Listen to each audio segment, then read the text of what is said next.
Nós vamos falar sobre os escritores renascentistas. Esses escritores, assim como os intelectuais, os filósofos, os artistas desse período, defendiam ideias de humanismo, antropocentrismo, realismo, naturalismo e individualismo, tão importantes para a mudança de mentalidade que marcou a transição para a Idade Moderna. Mas antes, precisamos lembrar que toda a literatura produzida na Europa Ocidental durante todo o período da Idade Média foi produzida em latim, e a literatura produzida no Império Bizantino foi produzida em grego. Portanto, a principal mudança que os autores renascentistas introduziram foi o uso da língua vernácula, ou seja, das línguas faladas nas regiões distintas. Qual a importância disso? O latim ou o grego eram línguas que apenas nobres e eclesiásticos sabiam ler. A maior parte das pessoas mais simples também não sabiam ler, mas comerciantes sabiam ler e escrever, mas não sabiam latim ou grego. Por isso, a literatura produzida em língua vernácula era mais acessível às pessoas. O impacto do Renascimento variou em todo o continente. Países que eram predominantemente católicos ou predominantemente protestantes experimentaram a Renascença de maneira diferente.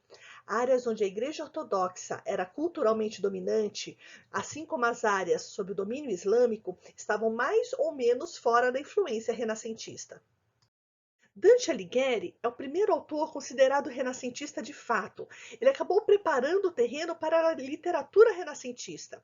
Em sua obra chamada de Divina Comédia, que era originalmente chamada apenas de Comédia e somente mais tarde ganhou o título de Divina pelo Boccaccio, é amplamente considerada a maior obra literária composta em italiano e uma obra-prima da literatura mundial.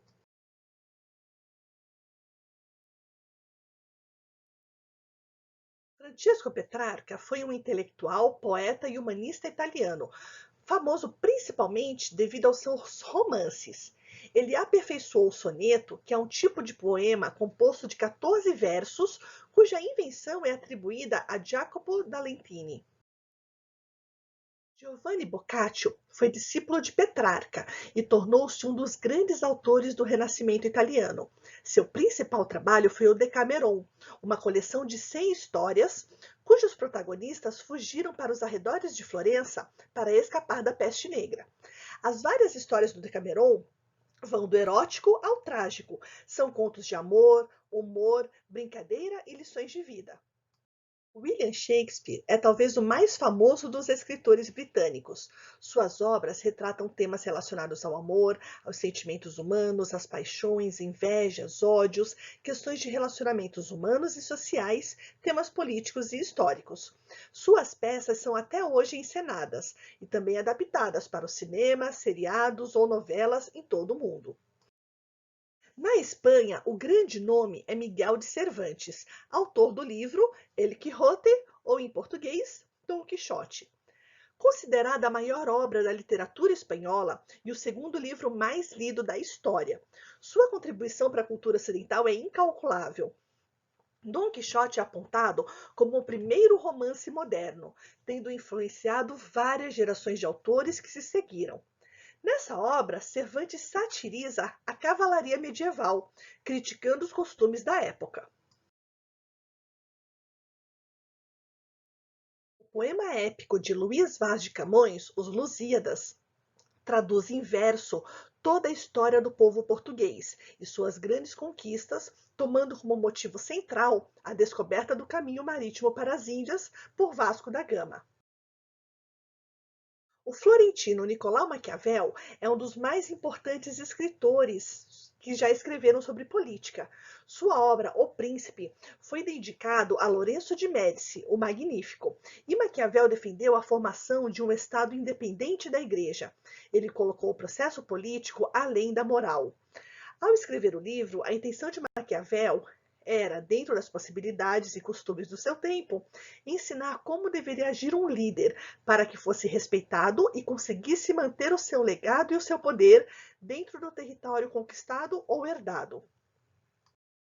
O holandês Erasmo de Roterdã escreveu uma crítica feroz à Igreja Católica em sua obra O Elogio da Loucura. Nessa obra, ele fez veementes críticas ao clero, atacando o luxo e a vida desregrada dos sacerdotes e a hipocrisia da sociedade no mundo governado pela loucura. Thomas Moros foi um dos grandes destaques da literatura humanista. Moros escreveu a famosa obra Utopia, na qual ele descreve uma sociedade ideal, em que todos trabalham e vivem felizes, sem miséria e sem exploração, condenando o desejo pelo poder e pela ganância. Utopia significa literalmente lugar nenhum, e atualmente tem o significado de sonho, ilusão. Falamos de vários homens, mas também houve uma mulher, escritora da época do Renascimento, Christine de Pizan. Ela viveu na corte de vários duques da Borgonha e escreveu obras de poesia e prosa, biografias, contos, epístolas, espelhos de príncipes e conselhos práticos para as mulheres. Ao todo, ela escreveu 41 obras.